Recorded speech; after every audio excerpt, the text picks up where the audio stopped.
Dipersembahkan oleh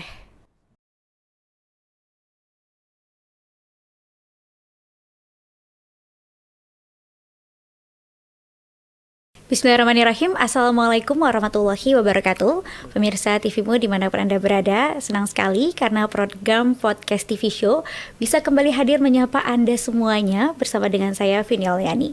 Dan tentunya kami juga berharap pemirsa semuanya selalu dalam keadaan sehat walafiat, bersemangat dan juga bahagia selalu dalam menjalankan aktivitas sehari-hari. Amin. Dan kali ini kita akan membahas tema mengenai perjuangan Prodi Akuntansi untuk meraih akreditasi unggul. Sudah hadir bersama kami di studio saat ini yaitu Bapak Dr. M. Irfan Tarmizi, SEAK MBA CA yang merupakan Kaprodi Akuntansi FEB UMJ. Assalamualaikum Pak Irfan. Waalaikumsalam warahmatullahi wabarakatuh, Mbak Pini. Ya, kabar sehat ya Pak ya? Alhamdulillah sehat. Alhamdulillah. Agak batuk-batuk sedikit. Agak batuk sedikit ya Pak. Semoga cepat disembuhkan dan pulih sekali ya Pak ya. Dan terima kasih juga Pak di tengah kesibukannya bisa hadir di Podcast TV Show kesempatan kali ini. Terima kasih Mbak. Ya, baik Bapak, kita akan berbicara nih mengenai perjuangan Prodi Akuntansi ya untuk meraih akreditasi unggul. Berarti sekarang ini udah akreditasi unggul ya Pak? Ya betul sekali. Baik, selamat ya Pak sebelumnya Terima saya kasih, ucapkan ya. karena Kasih akhirnya ya program studi akuntansi ini bisa meraih akreditasi unggul. Betul. Mungkin bisa juga nih Pak diinformasikan ke kita semuanya nih poin-poin apa nih yang sudah bisa dilalui ataupun juga yang akhirnya menentukan bahwa program studi akuntansi ini bisa meraih akreditasi unggul. Baik Mbak Pini, terima kasih. Assalamualaikum warahmatullahi wabarakatuh, pemirsa semua. Mungkin boleh saya cerita kronologi sebelumnya ya. Boleh ya. Jadi Prodi Akuntansi FEB UMJ sampai dengan 2018 kami masih akreditasi B. Meskipun sebelumnya kami A ya, tapi beberapa kesempatan kami turun akreditasinya karena peraturan semakin ketat. Kemudian di tahun 2009 kami mencoba reakreditasi atau akreditasi ulang. Ada kesempatan ditawarkan Ban PT pada saat itu untuk mengajukan kembali akreditasi dengan masih menggunakan 7 standar. Dan itu peluang terakhir dengan 7 standar, karena setelah itu akan bergeser menjadi 9 standar dan peraturannya akan lebih ketat. Nah, kami mengambil kesempatan itu, kesempatan terakhir, reakreditasi ulang, dengan harapan akreditasi kami meningkat kembali menjadi A. Karena prosesnya perubahan peraturan pemerintah dari tadinya Ban PT ke Lamemba, kemudian dari 7 standar 9 standar, kemudian ditambah lagi pada saat itu pandemi COVID, proses persiapan kami itu sangat panjang, bahkan mungkin dalam sejarah FEB UMJ itu paling panjang. Kami kira-kira butuh waktu 1,5 tahun persiapan itu karena ada perubahan. Dan alhamdulillah dari proses selama 1,5 tahun itu di November 2020 kami mencapai akreditasi A. Nah, setelah mencapai akreditasi A, tiba-tiba kami juga mendapatkan surat dari Ban PT untuk maju lagi ke unggul melalui jalur ISK. ISK itu adalah instrumen suplemen konversi dari A menjadi unggul. Namun terus terang pada saat itu kami cukup berat memenuhinya karena kami cuma dikasih waktu 4 hari. Padahal ada 4 komponen yang harus kami jalanin. 4 komponen yang harus kami penuhi. Apa aja tuh Pak 4 komponen? Yang pertama adalah dosen. Kemudian kurikulum. 2 hal ini mungkin kami bisa lalui karena kami sudah melalui akreditasi A. Namun yang masih kami belum terlalu yakin itu adalah mutu, SPMI, kemudian sama tracer study. Nah, kemudian pada bulan November 2022 kemarin kami semua diundang oleh rektorat untuk maju ISK, dan saat itu kami menyanggupin dengan proses kerja lebih kurang 2 bulan dan dengan support baik itu dosen, tim akreditasi, kemudian tendik, terutama dari dekanat. Akhirnya kami bisa mencapai akreditasi unggul. Itu kemarin itu pengumumannya kalau nggak salah di bulan Mei 2023. Nah, akreditasi ini unggul ini sebenarnya tidak memperpanjang umur akreditasi. Tetap batas akhirnya adalah di November 2025. Jadi proses Baik. dari B Dari ke B. A dan ke unggul itu yang kami jalani selama ini.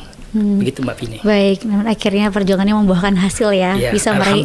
Alhamdulillah Berkat bisa meraih. kerja keras semua orang. Iya, akreditasi unggul. Ya, betul. Baik, nah ini nanti kan sampai tahun 2025 ya. Ya, betul. Nah, nanti kira-kira apa nih yang akan dilakukan juga di prodi akuntansi untuk bisa menjaga kualitas unggul tersebut?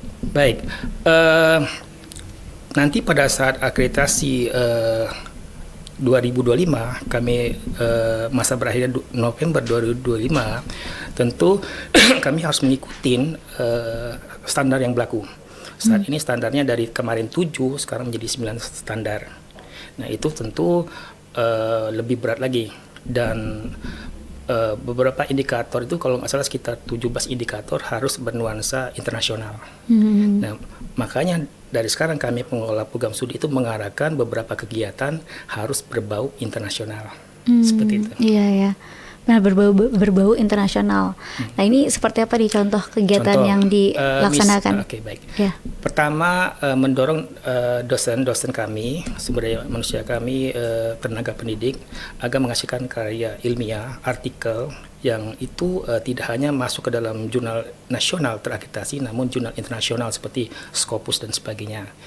Itu dari penelitian dosen, artikel tulisannya.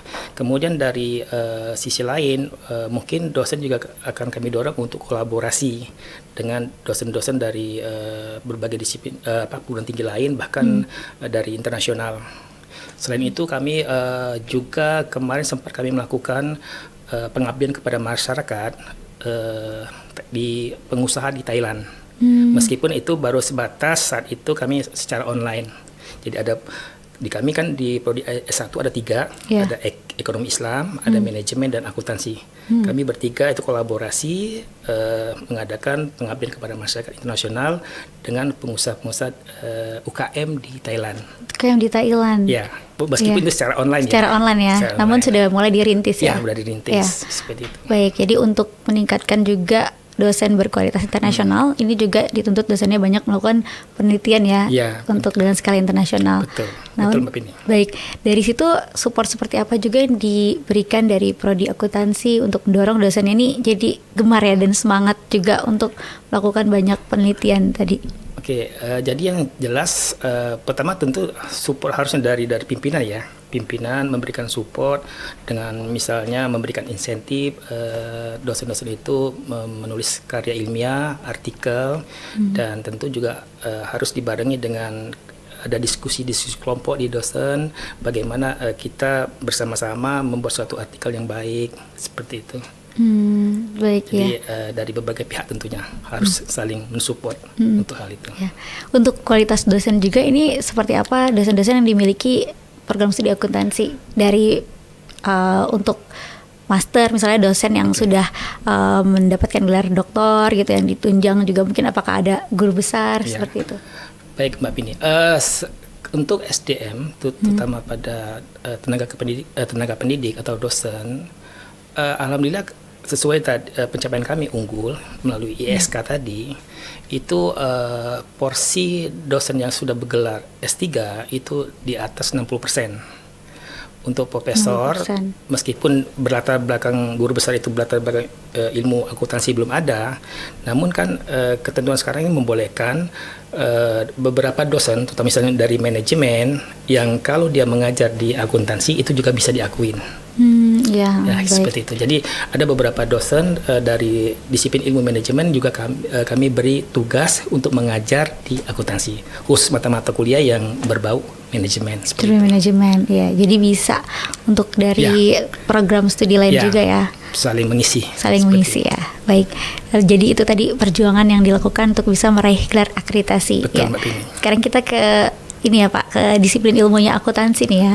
Karena kan biasanya untuk mahasiswa baru yang ingin melanjutkan jenjang ke perguruan tinggi, mungkin masih banyak, walaupun ada nih sudah ada pilihan saya akan memilih jurusan ini, tapi biasanya masih ada juga kebimbangan gitu atau kegalauan ini pilih program studi yang mana nih, walaupun mungkin sudah ada sedikit kejelasan minatnya di bidang ekonomi gitu. Nah mungkin sebagai Kak Prodi juga nih Pak Irfan bisa nih lebih meyakinkan kenapa nih seorang mahasiswa nih perlu memilih akuntansi gitu? Kenapa harus masuk di jurusan akuntansi? Apa sih spesialnya misalnya?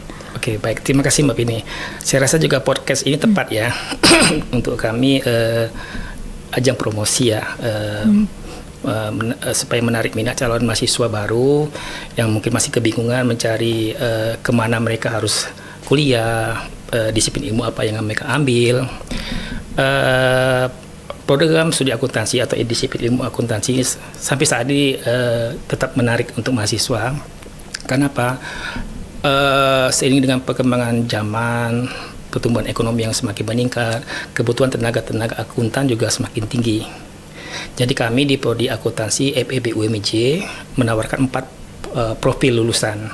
Pertama akuntan, yang kedua auditor, baik itu auditor eksternal maupun auditor internal, kemudian konsultan, misalnya konsultan pajak ataupun konsultan keuangan, kemudian satu lagi entrepreneur.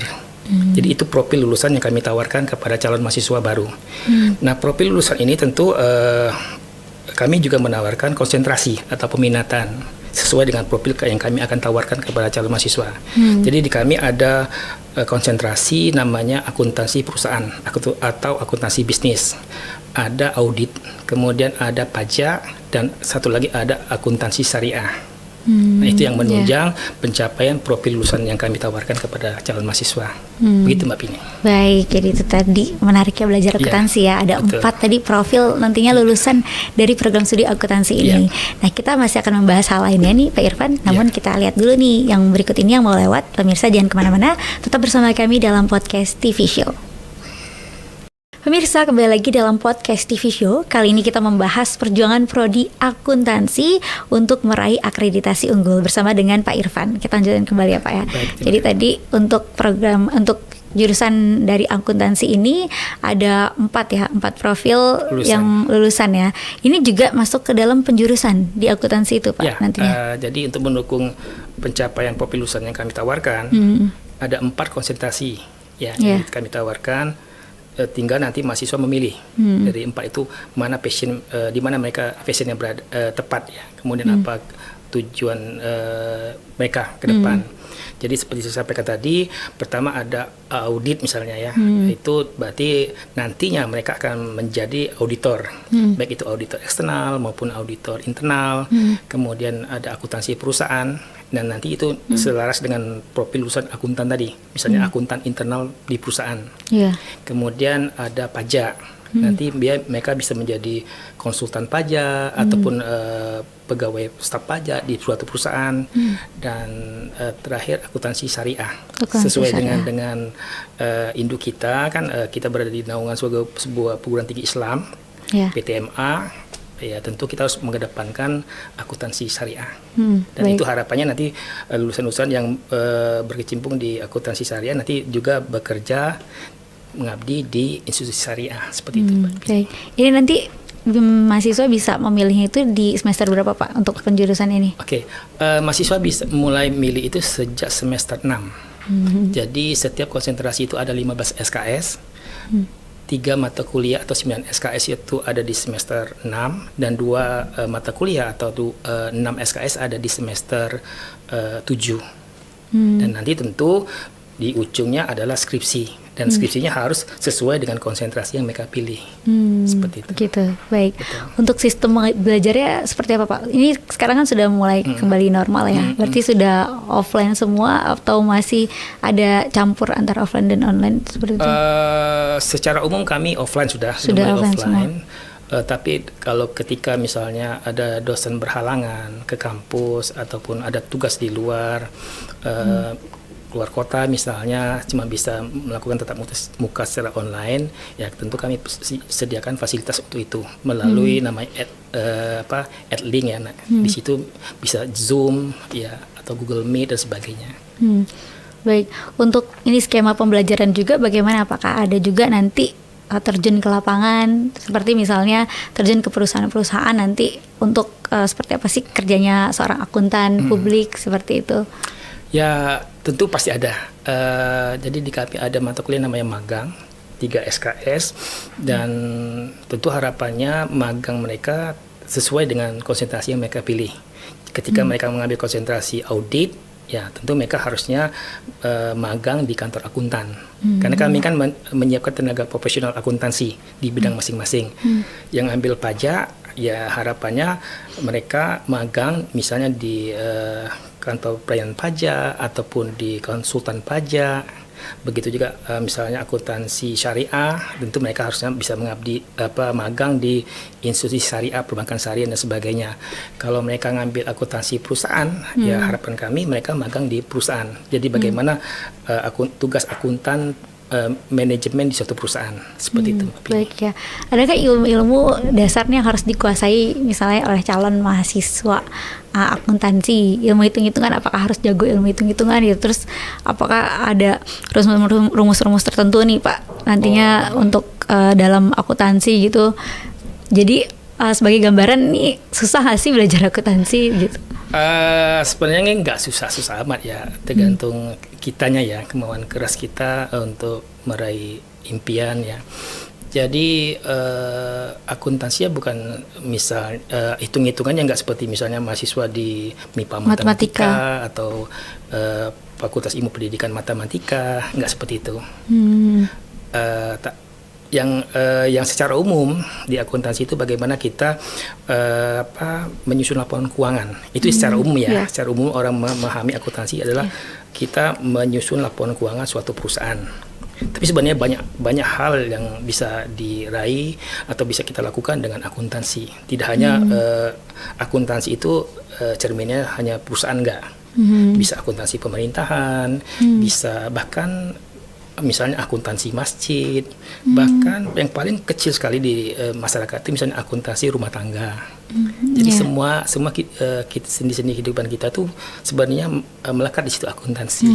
Baik, sebenarnya apa sih Pak untuk fungsinya dengan kita menerapkan tadi ilmu-ilmu akuntansi dalam menyusun satu laporan keuangan gitu kan? Karena kan mungkin bisa jadi ada orang berpikiran sekedar menyusun laporan keuangan nih tanpa perlu belajar ilmu secara formalnya, sepertinya sih juga bisa gitu. Jadi yang membedakan apa nih? Apakah ada seperti misalnya kode-kode etik tertentu agar jangan sampai laporan keuangan itu tuh dimanipulasi gitu?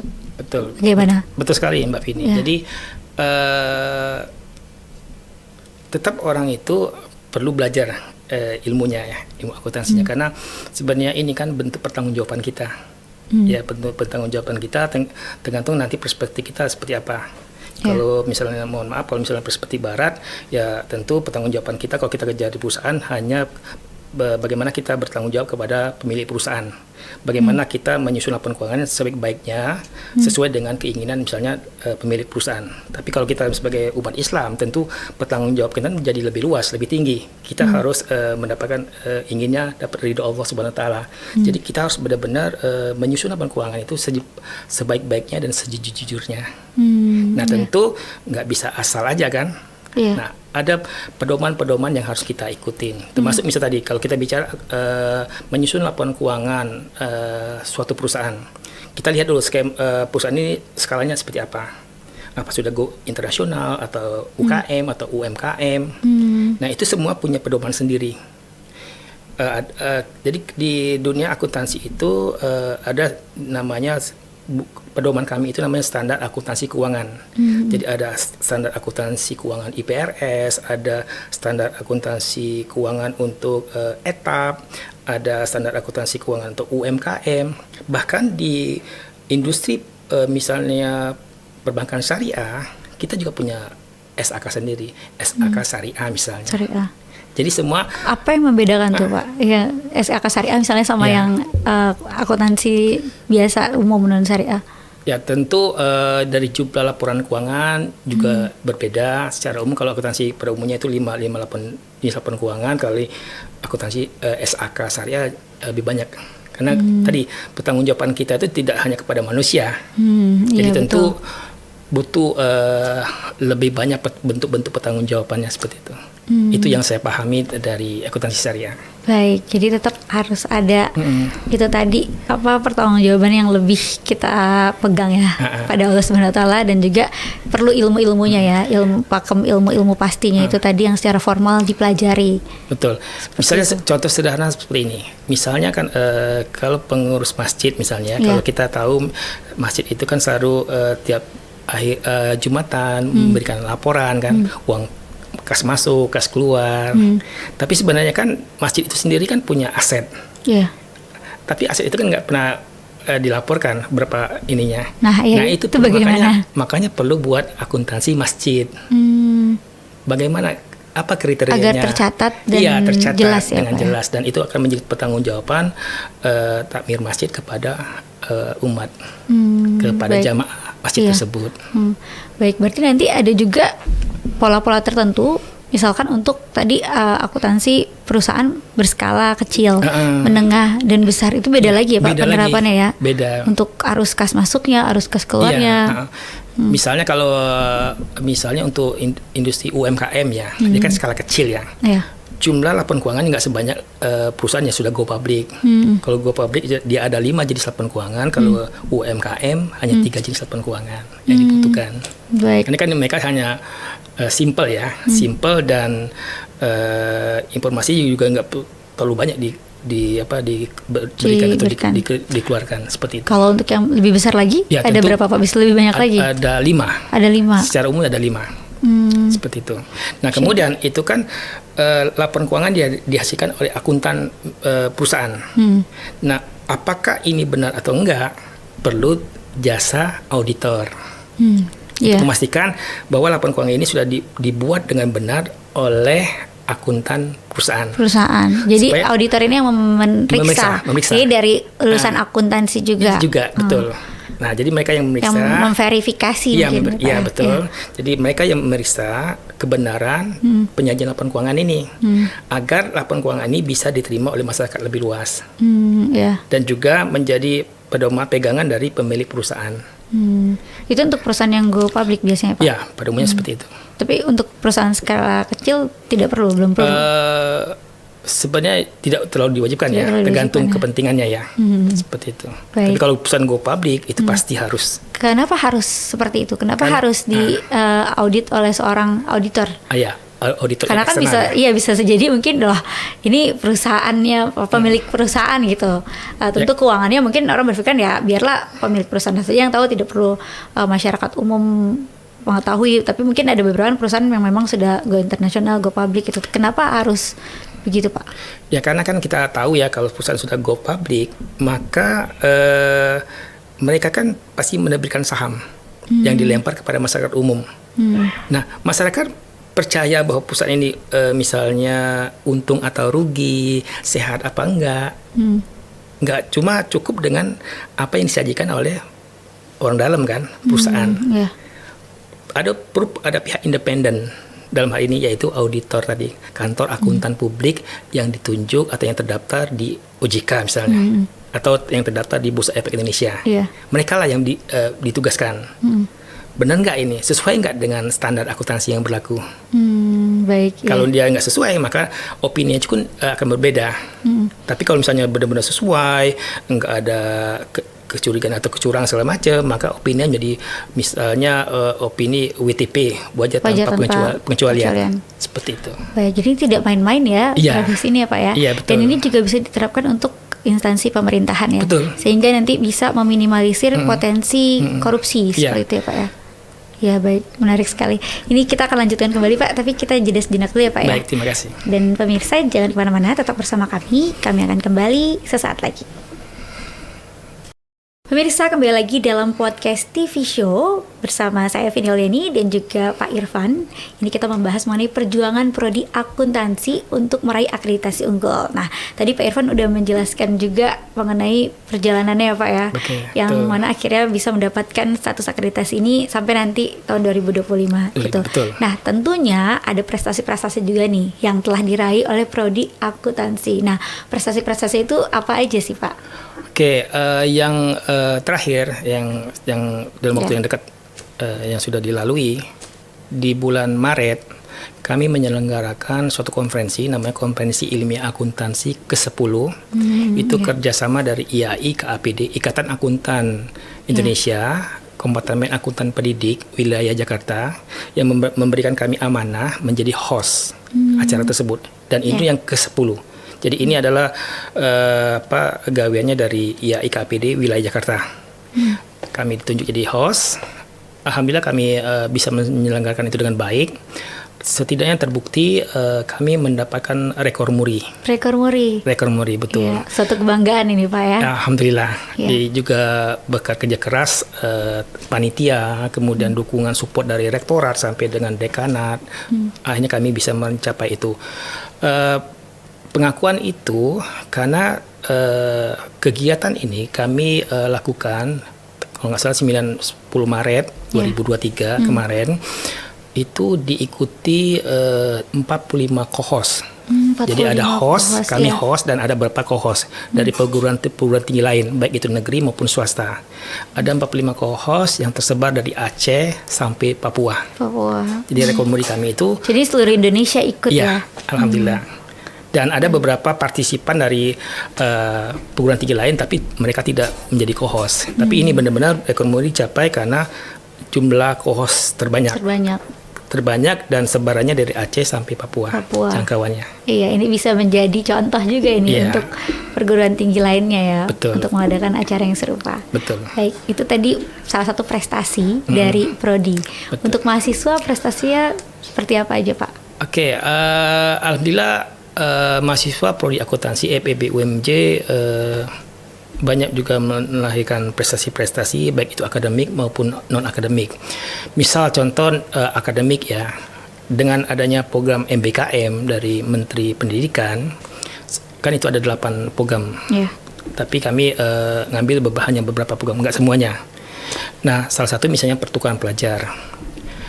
Di tahun kalau nggak salah di 2021 2 mahasiswa kami sukses mendapatkan kesempatan program pertukaran pelajar internasional. Ada 2 jalur di situ programnya, ada namanya IISMA, ya, satu lagi ICT. ICT itu International Credit Transfer.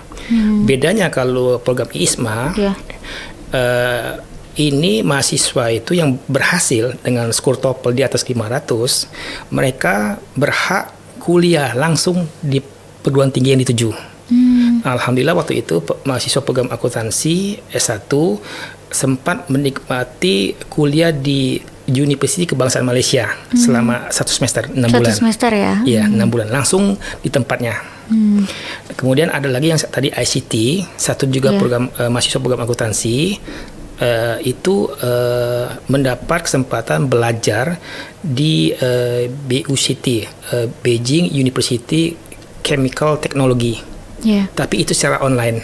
Oh, ini secara online. Secara online. Untuk yang tadi ISMA ini datang langsung ya? Datang langsung ke Malaysia. Ke Malaysia. Meskipun saat itu juga Malaysia masih pandeminya juga belum turun sama sekali. Jadi tapi mahasiswa kami itu sempat datang menikmati kuliah di sana. Berarti ini selama 1 semester. Berarti 1 semester ini masuk ke dalam nanti SKS ya, tidak perlu misalnya mahasiswa tersebut di semester 4. Kemudian lanjut ke semester 5. Ya, tentu ada pengakuan ya. Semester itu disetarakan dengan mata kuliah yang ditawarkan di prodi kami. Di tempat dia ngambil situ. Nah, itu ada pertukaran internasional, pertukaran mahasiswa internasional. Ada juga pertukaran mahasiswa nasional. Ada yang mahasiswa yang datang ke kami. Inbound namanya, ada yang outbound, yang dimana mahasiswa kami belajar keluar. Nah, kalau yang mahasiswa masuk ke kami semester lalu, semester gasal 2022-2023, lumayan banyak, ada mungkin sekitar 30-an ada untuk prodi akuntansi. Itu juga tersebar dari mahasiswa dari Aceh sampai dengan Papua. Alhamdulillah itu berarti. Jadi datang juga ya? Iya, mereka datang ke UMJ dan belajar. Dan bahkan cukup banyak mahasiswa yang semester juga. Ya, 1 semester. Cukup banyak juga mahasiswa itu gabung di kelas saya saat itu. Berarti kan ada penghargaan orang terhadap kualitas pendidikan yang kami tawarkan, Iya. sehingga banyak mahasiswanya dititipkan belajar dengan kami Tertarik satu juga. semester. Iya. Begitu juga ada mahasiswa kami yang waktu itu belajar di luar juga. 2 mahasiswa belajar di Bali, 1 di Universitas Mataram. Jadi seperti itu. Iya. Itu bagian dari program MBKM. Jadi cukup menarik program MBKM ditawarkan ini. Tantangannya maupun tentu juga dengan segala macam hambatan yang harus kami persiapkan supaya kami juga siap menghadapi itu. Peluang itu. Peluang itu, baik. Bagaimana kami bisa mengambil peluang itu ya. Ya. Seperti ada lagi misalnya hampir setiap semester mahasiswa kami berhasil magang di BUMN. Itu juga ditawarkan oleh program MBKM. Jadi itu hasil seleksi. Ya. Jadi program magang BUMN itu hasil seleksi dan selalu hampir setiap semester kami mendapatkan itu. Baik. Ini untuk program pertukaran pelajar tadi seperti ISPA itu tadi ada persyaratan seperti apa saja dari TOEFL ataupun juga nilai IPK harus berapa nih? Ya. Biasanya Pak. Yang utama adalah TOEFL. Kalau pada saat itu ya, pada saat ISMA yang sekitar 2 tahun yang lalu itu mereka minta standarnya TOEFL-nya 500. Dan mahasiswa kami itu alhamdulillah bisa tembus di angka 500. Nah, kalau ICT dia agak lebih rendah standarnya. Kalau nggak salah 450 atau 475. Nah, itu membedakan 2 program itu. Jadi sama-sama program pertukaran pelajaran internasional, satunya offline, satunya online. Nah, yang online sepertinya grade-nya agak sedikit lebih rendah. Baik. Itu tuh termasuk juga program-program yang mendukung untuk prestasi mahasiswa ya. Itu yang secara akademik. Secara non-akademik juga ada mahasiswa kami yang berhasil menjadi juara 1 pencaksilat ya internasional. Ya. Dan kemarin juga mendapatkan apresiasi dari fakultas, mendapatkan beasiswa sebesar 2 juta. 2 juta. Ya, seperti itu. Ini ya luar biasa ya, dukungan apresiasi yang diberikan. Ya, karena tadi kalau kita hubungkan dengan akreditasi itu penting. Prestasi mahasiswa itu satu komponen. Dari 9 standar itu satu standar itu bicara tentang mahasiswa. Baik. Jadi dari 9 standar itu satu komponen itu tentang mahasiswa. Aktivitas mahasiswa, prestasi mahasiswa baik akademik maupun non akademik. Iya. Untuk aktivitas mahasiswa selain perkuliahan ada apa saja Pak yang ditawarkan untuk kegiatan kemahasiswaannya? Oke, untuk mensupport tentu kan ada selain perkuliahan kan ada skill yang harus kami siapkan. Kami juga punya lab ya. Jadi akuntansi juga ada labnya? Ya. Labnya ini untuk apa nih? Untuk mata kuliah apa biasanya Pak? Jadi ada misalnya lab akuntansi, baik yang itu misalnya manual ataupun yang aplikasi Zahir misalnya. Ada juga misalnya lab statistik, ini untuk mendukung mereka nanti dalam penulisan skripsi. Kemudian juga ada lab bahasa Inggris, komunikasi bahasa Inggris. Kemudian juga ada lab audit bagi mahasiswa yang ambil konsentrasi audit. Nah, selain itu juga kami mewajibkan mahasiswa kami untuk ikut brevet pajak. Jadi ada brevet pajak juga. Ya, dan di kami menawarkan brevet pajak A dan B. Ini untuk mahasiswa yang masih belajar atau sudah lulus ingin mengambil lagi konsentrasi usaha atau bagaimana? Masih belajar. Masih belajar. Di semester berapa biasanya? Pada umumnya mereka ada yang ngambil di semester 4, ada yang ngambil di semester 6, tergantung mereka. Jadi tapi kami tidak pasarkan di semester berapa, tapi ya kalau mereka mau cepat selesai, syarat-syarat ini harus dipenuhi dulu kan. Syarat lab tadi harus sudah selesai, syarat brevet harus sudah selesai. Dan alhamdulillah banyak terbukti dengan mahasiswa itu juga menguasai pajak dengan baik, akan berguna bagi saat mereka bekerja karena menguasai ilmu pajaknya. Ilmu perpajakan itu tadi ya. Nah, jadi ilmu pajaknya nggak cukup dengan mata kuliah di kelas, tapi tambahannya adalah brevet pajak itu. Dan itu lebih kepada praktiknya. Praktik-praktik kasus-kasus perpajakan dibahas di situ. Penyimpangan-penyimpangan juga yang perlu dihindari agar mahasiswa tidak tergelincir nantinya. Betul. Baik, untuk kerjasama apa saja Pak yang dijalin kerjasama dari prodi akuntansi ini baik dengan pihak swasta ataupun juga pemerintah? Untuk kerjasama Kalau untuk kerjasama misalnya skalanya, misalnya hubungan internasional itu di tingkat universitas, ya. Tapi kalau untuk kami di Prodi, misalnya seperti tadi, kami bergabung di satu naungan asosiasi misalnya. Ikatan Akuntan Indonesia Kompartemen Akuntan Pendidik, dan kami tadi berhasil menjadi host KIA itu karena kami bagian dari anggota itu. Nah selain itu kebetulan juga saya diamanahkan dan dipercaya oleh teman-teman di Perguruan Tinggi Muhammadiyah dan Aisyah, seluruh anggotanya, di mana adalah program studi akuntansi se-Indonesia, Muhammadiyah PTM Masuk Indonesia. Saya diamanahkan sebagai ketua asosiasi. Ketua Asosiasi Program Studi Akuntansi Perguruan Tinggi Muhammadiyah dan Aisyah. Nah di situ kami ya tentu sharing pengalaman, sharing pengetahuan untuk mendukung peningkatan kualitas pendidikan akuntansi yang kami tawarkan kepada mahasiswa. Baik, jadi seperti itu kerjasama untuk dilakukan. Belum lagi juga kerjasama dengan dunia usaha ya, DUDI istilahnya, dunia usaha, dunia industri. Kami misalnya kerjasama dengan kantor akuntan, ya, untuk nanti di mana mahasiswa kami kalau magang nggak susah lagi kan, ada tempatnya. Udah tahu nih jalan-jalannya untuk bisa disalurkan ya Pak ya? Iya betul. Dan beberapa rekan dosen kami juga berkecimpung juga di kantor akuntan. Jadi banyak juga yang buka jasa konsultan akuntansi, kemudian kantor akuntan publik. Jadi mahasiswa juga bisa langsung ditempatkan oleh dosen-dosennya. Iya, jadi sudah cukup banyak kerjasama yang dijalin dari prodi akuntansi UMJ ini dengan pihak-pihak lainnya, baik eksternal, internal maupun pihak swasta dan juga pemerintah. Iya betul. Baik Pak Irfan, kita akan jeda sejenak terlebih dahulu. Kita lanjutkan kembali, namun kita lihat dulu nih yang mau lewat berikut ini. Pemirsa, kembali lagi dalam podcast TV Show, masih bersama dengan Bapak Irfan. Kita membahas nih mengenai perjuangan prodi akuntansi untuk meraih akreditasi unggul. Nah, Pak Irfan, juga ini bagaimana tentang hubungan dari prodi akuntansi terhadap para alumni nih, dan juga agar bisa menjembatani para mahasiswanya nanti di kemudian hari untuk bisa seperti magang misalnya dan lain halnya. Baik, terima kasih Mbak Vini. Jadi tentu peran penting alumni itu sangat besar sekali bagi akreditasi program studi keberlanjutan program studi. Itu juga peran alumni sangat penting. Seperti saya sampaikan tadi, pada saat kami akreditasi dengan ISK, instrumen suplemen konversi tadi, ada 4 komponen. Salah satunya adalah tracer study, penelusuran alumni.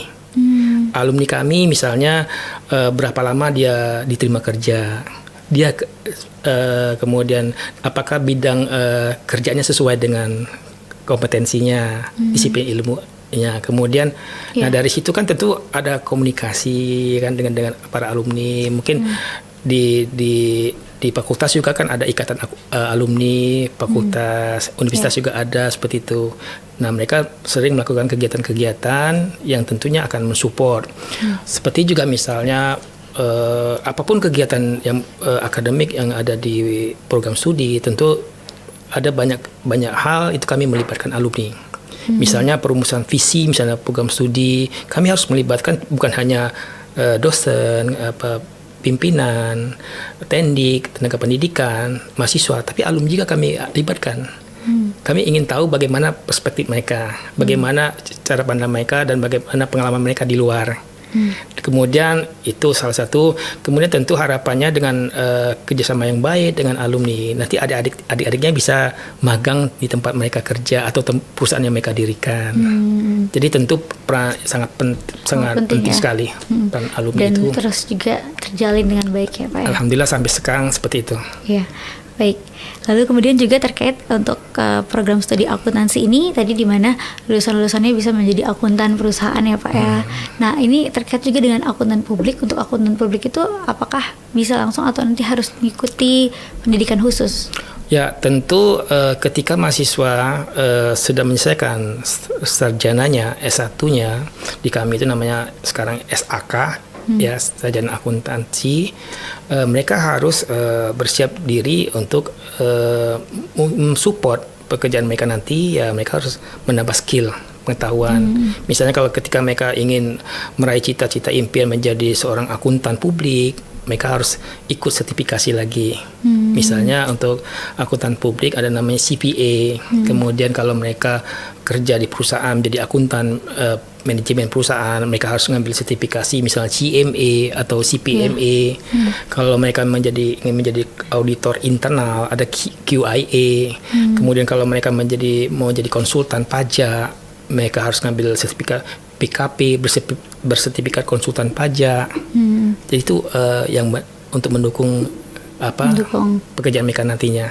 Dan itu selalu kami sampaikan di setiap perkuliahan, memotivasi mereka jangan cepat puas hanya gelar S1 selesai, tapi ketika kalian memang pinginnya menjadi akuntan, ya harus seperti itu. Tapi ketika mereka bisa memilih jalur seperti saya, akuntan pendidik, ya tentu mereka harus tetap melanjutkan program S2, S3 yang linearitas seperti itu. Ya, baik. Mungkin ada tahapan-tahapan juga ataupun seperti poin-poin yang harus diperhatikan bagi lulusan akuntansi nanti agar bisa menjadi seorang akuntan yang baik gitu, karena kita sering sekali juga dengar kasus di mana banyak ternyata seorang akuntan terlibat dalam suatu tindakan yang kurang baik, itu tindakan untuk membuat rekayasa laporan keuangan dan sebagainya seperti itu. Ya, secara umum ya kalau bicara hal itu memang banyak kasus yang melibatkan akuntan ya. Nah, dan muaranya itu tentu yang dikritik adalah kesiapan pendidikan akuntansinya untuk melahirkan akuntan-akuntan yang jujur, amanah seperti itu ya, yang tidak melakukan kecurangan. Secara kalau di disiplin ilmu akuntansi kami ada satu mata kuliah namanya etika profesi akuntan. Itu bicara etika kan. Tapi kalau kita bicara dalam skop yang lebih luas, kita berada di naungan sebuah perguruan tinggi Islam, di bawah naungan PTMA, perguruan tinggi Muhammadiyah dan Aisyah. Kita punya mata kuliah AIKA, mata kuliah Al-Islam dan Kemuhammadiyaan. Nah, itulah nilai-nilai itu yang ditanamkan di mata kuliah itu. Tapi bukan itu aja sebenarnya. Misalnya di akuntansi ada mata kuliah akuntansi Islam. Jadi bagaimana akuntansi dalam perspektif Islam. Kemudian tawaran yang kami tawarkan kepada mahasiswa, kami memberikan kesempatan mahasiswa itu misalnya dalam penelitiannya nanti skripsinya, mereka bisa membuat skripsi akuntansi yang menggunakan nuansa paradigma Islam misalnya. Bagaimana akuntansi itu dalam perspektif Islam. Apakah nanti pada tataran filosofinya, apakah nanti tatarannya metodologinya, atau pendekatannya dan sebagainya. Bahkan di ciri khas yang kami tawarkan di prodi akuntansi FEB UMJ, deskripsi mahasiswa itu wajib satu subbab di bab 4 itu bicara mengenai refleksi tauhid. Jadi kaitkan temuan-temuan penelitian mereka dengan refleksi tauhid tadi. Itu tadi poin penting ya Pak ya, untuk bisa membentengi lulusan-lulusan dari akuntansi. Betul. FEB UMJ ini bisa menjadi seorang akuntan yang baik, jujur dan amanah ya. Iya. Itu karena itu yang paling penting ya dari segi akhlaknya juga ya, sehingga terpercaya ya. Baik, Pak Irfan bisa beri juga closing statement terkait tema kita kali ini, yaitu perjuangan prodi akuntansi untuk meraih akreditasi unggul seperti apa? Silakan. Baik, Mbak Pini, menjawab pertanyaan tadi, jadi pencapaian kami saat ini akreditasi unggul itu sudah mencerminkan bahwa pencapaian tertinggi dalam peringkat akreditasi. Sekalipun tadi saya sampaikan itu melalui jalur ISK.